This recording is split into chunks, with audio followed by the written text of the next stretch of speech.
কালাইনে যেটা SR college Satyaranjan college হয়েছে, সেটা প্রথম দিক থেকে আমি এটা গভর্নিং কলেজে ছিলাম। তখন প্রথম দিকে সুকুমার ভট্টাচার্য এটা ফাউন্ডার সেক্রেটারি ছিলেন। এরপরে সুকুমার ভট্টাচার্যের পর তপন চক্রবর্তী ছিলেন, এবং তপন চক্রবর্তী আমি ছায়া সঙ্গী ছিলাম। হ্যাঁ, সব ব্যাপার ক্লাসও নিয়েছি আমার স্কুলের প্রিন্সিপালের অনুমতি নিয়ে। তখন বিজয় বিশ্ব দাস আমাদের স্কুলের প্রিন্সিপাল ছিলেন, ওনার অনুমতি নিয়ে আমি free of cost without any remuneration Satyaranjan কলেজে প্রায় 14 বছর আমি ইংলিশের ক্লাস করেছি। এবং চাঁদা কালেকশনেও এমনকি একটা লটারি আমি করবেন আছে, একটা লটারি করবেন আছে সত্যরঞ্জন কলেজের সাহায্যে একটা লটারি হয়েছিল, দুটা লটারি হয়েছিল। একটা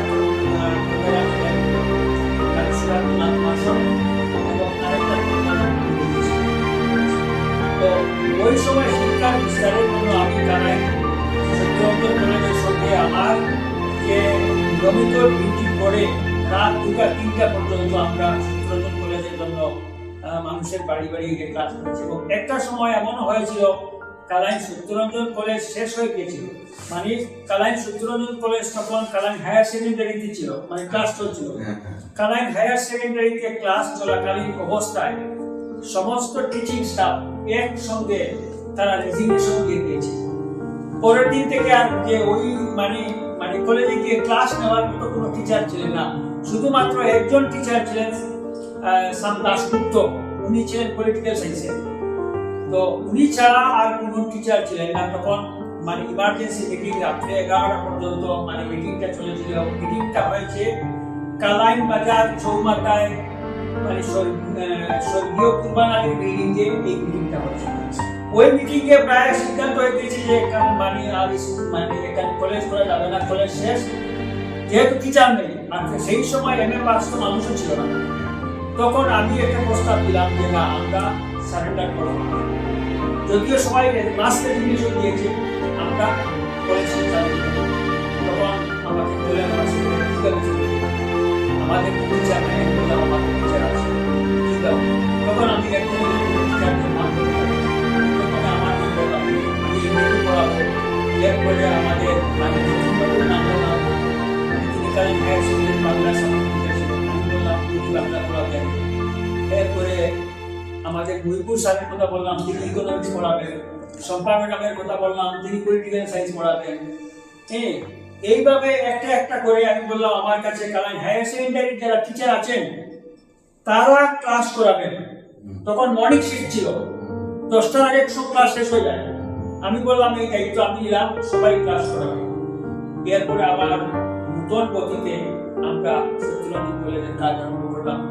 এরপরে আস্তে আস্তে আমরা সত্যরঞ্জন কলেজে আমরা স্টাফ রিক্রুটমেন্ট দিলাম। এরপরে একটা সময় সত্যরঞ্জন কলেজ প্রভিন্সিয়াল হয়ে গেল। আজকে এটা আমাদের কালাইনবাসীর জন্য একটা অহংকার, আনন্দের বিষয়। এবং আপনারা শুনলে অবাক হবে যে আমাদের প্রথম অবস্থায় এত ভিন্ন অবস্থা ছিল যে আমাদের কলেজটা আসাম ইউনিভার্সিটি এফিলিয়েট করবে কিনা আমরা সন্দেহান ছিলাম।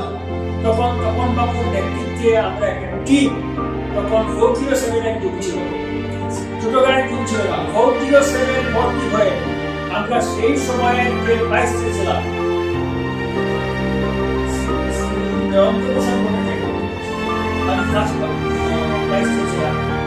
তার সঙ্গে যোগাযোগ করতে আমরা শিক্ষার সার্টিফিকেট দিয়েছি। এবং আমাদের পূর্ব পরিকল্পনা অনুযায়ী তিনি যখন আমাদের সঙ্গে দেখা করতে এসেছেন, আমরা তখন তার পায়ে জড়িয়ে ধরেছি। উনি বলতেছেন আপনারা আমার পা ছাড়ুন, বলে না আমরা আপনার পা ছাড়বো না। বলে কেন আপনারা আমার পা ছাড়বেন না? বলে আপনি আমাদের প্রতিশ্রুতি দেন যে বরাকবেলির মধ্যে যদি সর্বপ্রথম কোনো কলেজ আপনি অ্যাফিলিয়েশন দেন আমাদের কলেজ থেকে, এই প্রতিশ্রুতি দিলে আমরা আপনার পা ছাড়বো। আমি তপন চক্রবর্তী এবং আরো অনেক ছিলেন, আমরা ওনার পা জড়িয়ে ধরেছিলাম। এরপরে উনি প্রতিশ্রুতি দিয়েছেন, এরপরে আমরা পা ছেড়েছি। এরপরে আমরা অ্যাফিলিয়েশন পেয়েছি, কনকারেন্স পেয়েছি। এরপরে একটা সময় আমাদের কলেজ প্রভিন্সিয়াল হয়েছিল। মোটামুটি পেয়ে গেছি। এরপরে আমি কলেজ থেকে সরে গেছি। 14 বছর আমি সার্ভিস দিয়েছি সত্যরঞ্জন কলেজে, দিয়ে আমি কলেজ থেকে সরে